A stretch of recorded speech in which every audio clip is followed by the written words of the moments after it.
Hey gang, welcome back. We've made it 1/3 of the way through the semester and it's time for exam one. Let's make 100, okay? I'm gonna give you a little review for exam one, and then after this little review video, this one right here, I'm gonna follow this up with about 5 videos of different types of problems that you might see on exam one. Do not just watch me do it, okay? Push pause because it's time for you to take the test. Can you work along with me? Can you solve those problems? So just push play only to see what the fat guy does, okay? And then come back and see if you can work the problems, okay? So what's going to be on exam one? Now, almost every solids or mechanics of materials or strengths of materials, whatever you want to call this course, books present the material in the same way. So I'm going to give you the presentation that I would have for my class, but I think you'll find it to be very similar for your class, okay? So what's going to be on test number one? Well, we start off with Chapter 1. Chapter 1, stress, okay? Stress. Now, what kind of stress have we talked about? We've talked about sigma stress, which is average normal stress, which is pushing or pulling stress, right? That guy, P over A, or N over A. Now, I will let my students come with an equation sheet for this, basically the scan of the front page of the book, which has all the kind of formulas for solids. There's so many formulas in solids that if you don't know what you're doing, you don't know which formula to use anyway. But anyway, so there's one of the kind of stresses that you could have. The other one was tau, which is average shear stress, and that's that stress that's trying to tear one way or the other. So that's V over A. And then we talked about the last one was bearing stress, okay? Bearing stress, and bearing stress, again, was just sigma stress, right? It is a compressive stress. Go back and watch that video on bearing stress if you can't remember how to do those. I'm going to put sigma B, and I'll just put N over A again, okay? It's the force over the area of the thing that's in contact. One body is in contact with another. Okay, and if you recall, we had like this example where we had a pin going through a bar, and I said, what is the bearing stress of the pin on the bar? Because as I push up on the pin and down on the bar, the pin pushes on the bar, and that bearing stress is that diameter of the pin times the thickness that it's pressing on it. It's that projected area. So if you can't remember that, go back and watch that video. That was a good one. Okay? Now, I can give you one problem. Probably what you will see is one problem with all 3 of those things combined into one question, okay? Because I can ask you one question and easily cover all 3 of those things, right?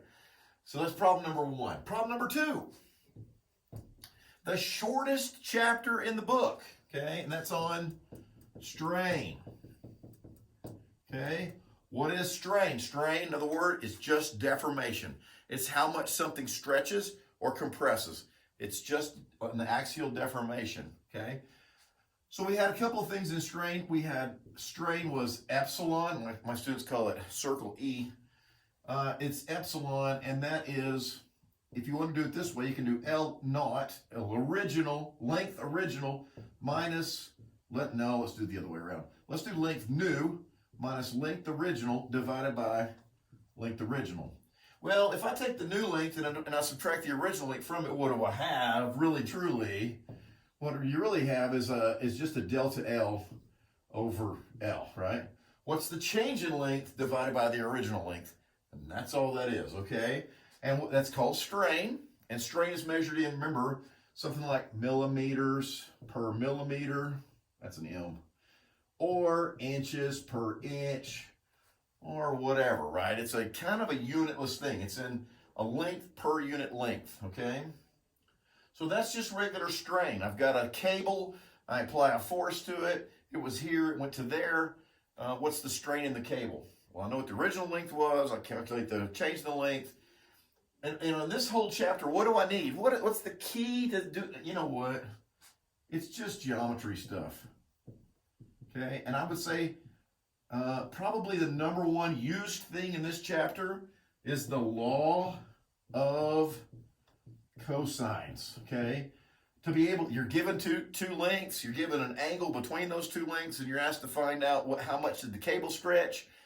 Generally, you can find that with the law of cosine. So don't forget about that guy for this chapter. If you remember that, that's going to be r squared equals a squared plus b squared minus 2ab cosine of angle r, okay? Or you can put a c there. If you want to put a c there, you can put a c there and a big C over there. Either way, okay? But that's how we find generally what you're looking for, which is just this length over here in these strain problems. So don't forget something as simple as the law of cosines, okay? And then the last thing on this guy that you need to remember is shear strain. And shear strain is when you started off with something like a box and then it went to, you know, some other shape when it had a load applied to it. I put a load here, I put a load there, and it deformed to that shape there. Shear strain would be like this angle down here, and actually it would be this angle over here. This is shear strain, right? This is theta, right? And the equation for that was shear strain, which is gamma, okay, is equal to pi over 2 minus theta. Well, what? That's a fancy equation. What's pi over 2? That's just 90 degrees. And you subtract off this angle theta. Well, if I take 90, bam, and I subtract that off of it, what does it leave me with? That guy. And all that guy is a little skinny triangle. So calculating this, which is an angle, but remember this, don't forget about this part. That angle is in radians, always, okay? It's always in radians. You can calculate this gamma angle here, right? So that's just geometry. Draw you some triangles, find the angles. That's all there is to it, okay? So that ought to be pretty straightforward, okay? That's chapter 1 and 2. That's stress and strain. Like I said, this is the smallest chapter in the book. Now the next chapter, if there's one thing that I ask you to do, I'm asking you to do this, please, okay? And that is this. Read chapter 3, okay? Chapter 3 is on material properties, okay? Material properties. And there is just a lot of just information in this chapter. Not necessarily equations. There's plenty of equations in this chapter, but there's just a lot of material properties in this chapter that you need to know about, okay? So if there's only one chapter I ask you in the whole book just to read it start to finish, it's chapter 3. I promise you that will pay you a dividend. Let me show you some of the things that are in chapter 3. All right, so number one thing in chapter 3, the most important thing is this guy. This is the stress strain diagram. And this is, remember, this is for ductile materials. Okay, now you also have the stress strain diagram for brittle materials, right? You need to study these two things, and you need to know about what each section of that graph means. You need to know about the points on the graph. What do they mean? You need to know everything there is to know about these two graphs, because I can ask you so many questions about these two graphs. I can think probably 20 different questions I could ask you about this, okay? So you need to study that. Number 2, okay, that's number 1. Number 2, on these graphs, remember on these graphs you have the 0.2% offset rule. Whoop. Okay. And remember the 0.2% offset rule was for estimating where is yield stress for brittle materials, okay? So there's a ton of stuff that you can come up with this. Modular resilience, modular toughness. So I'm going to make you a video and I'm going to ask you as many questions as I can about these graphs so that reviews you good, okay? And then number 2, don't forget about these energy equations, okay? And the energy, you know, how much energy can a body absorb before there's a failure? But how much energy can the body absorb before there's a fracture, right? And what we do is we calculate the modulus of resilience or the modulus of toughness. And then we have to know something about the specimen, the volume of the specimen. If we multiply that by the volume of the specimen, we get the energy, okay, that body can absorb, And if you look at it real carefully, you can do a units analysis on this and make that come out right. But anyway, check that video out. That's going to be a lot of good stuff there. But there's a ton of material properties in here you need to learn. And these two, those are the biggies, okay? Equations in here, well, I'll go over the equations that you'll need for these. But some equations would be like calculating G, the shear modulus of rigidity, which was E divided by 2 times 1 plus nu, right? There's a nu, which is Poisson's ratio, which is negative strain lat over strain longitudinal. There is E, Hooke's law, or Young's modulus, or the modulus of elasticity, which is rise over run, stress over strain. There's probably another one in there that I can't remember, but anyway, these are the big equations that are in that chapter that you need to remember, right? And this, of course, you remember, is only valid in the elastic region, okay? So what else? That's chapter 3. There's only one more chapter on test 1, and that's chapter 4, okay? So last thing, chapter 4. And chapter 4 is on, no, that's not how you spell that.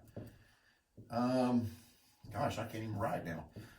Axial elongation. That's not how you spell that either. A-T-I-O-N. Okay. Perhaps we can have a spelling contest. Okay, axial elongation, right? We've got a pivotal equation for this chapter, and that is delta, change in length, equals P-L over A-E, the old play equation, right? Don't forget about that guy. That one's big, okay? And then the other thing in this chapter, which may or may not be on the test, but that would be something on stress risers. Do you remember stress risers? Or stress concentrations, okay? And that's due to an axial load. Remember, we had fillets and we had holes that we had to worry about. The nice thing about those, and all the equations that you need are on the graph, okay? And you had to remember one equation for that guy, and that was K is equal to sigma max divided by sigma average, okay? And then finally, let's don't forget about this one, elongation due to a change in temperature, okay? Which would be delta equals delta T times L times alpha, or alpha L delta T, whatever you want to call it, right? Change in temperature times the original length, it's always the original length, times alpha, which is the thermal coefficient of expansion. Okay, and remember, we can have that with this. These two combined together, I can do that in one problem. I can have temperature and PL over A in one problem. And then, gosh, remember those compatibility equations. Compatibility equations are the ones that we have to make up on our own because the problem is statically indeterminate. And we have those when we have something that's between two walls, or we have something that's bolted together that as it expands, it has to expand at the exact same length. We know that if part A expands a meter, then part B has to expand a meter also, right? We can write those compatibility equations about those kind of problems that are statically indeterminate. So there you go. Don't forget about studying those. So we're going to talk about all these things, and I'm going to give you 5 or so example problems. See if I can't cover everything that's going to be on the test in a problem or an example following this video, and see if that doesn't help you make 100 on this first test. So good luck, my friends. I got your back. Let's go.